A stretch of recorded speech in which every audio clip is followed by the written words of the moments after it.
গাজায় স্থায়ী যুদ্ধবিরতির নিশ্চয়তা পেলে ইসরায়েলি জিম্মিদের মুক্তি দিতে প্রস্তুত বলে জানিয়েছে হামাস।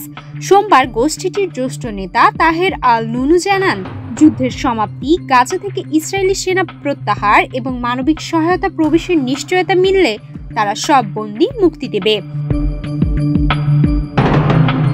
তিনি বলেন, বিষয়টি বন্দির সংখ্যা নয়, বরং ইসরায়েল তার প্রতিশ্রুতি ভঙ্গ করেছে, তাই গ্যারান্টি জরুরি। হামাসের অভিযোগ, ইসরায়েল যুদ্ধবিরতির পথে বাধা সৃষ্টি করেছে। ইসরায়েলি সংবাদ মাধ্যম ওয়াইনেট জানায়, নতুন প্রস্তাবে বলা হয়েছে, হামাস 10 জন জীবিত বন্দী ছাড়লে যুক্তরাষ্ট্র গ্যারান্টি দেবে যে ইসরায়েল দ্বিতীয় ধাপের আলোচনায় যাবে।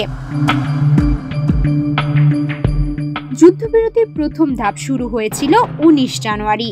ভেঙে যাওয়ার আগে এটি 2 মাস স্থায়ী ছিল। গাজায় ইসরায়েলি আগ্রাসন ফের শুরু হওয়ায় এবং দেশটি একের পর এক শর্ত আরোপ করায় নতুন করে যুদ্ধবিরতির প্রচেষ্টা ভেঙে গেছে। ইসরায়েলিদের দাবি, হামাসের মুক্তি দেওয়া বন্দির সংখ্যা নিয়ে বিরোধের জের ধরে এমনটা হয়েছে।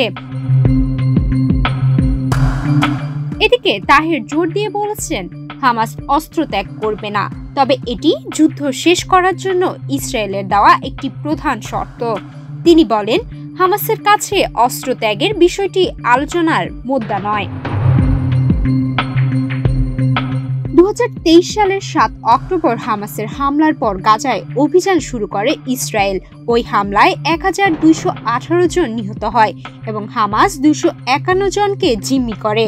তাদের মধ্যে 58 জন এখনো গাজায় বন্দী, যাদের মধ্যে 34 জন মৃত বলে জানিয়েছে ইসরায়েলি সামরিক বাহিনী।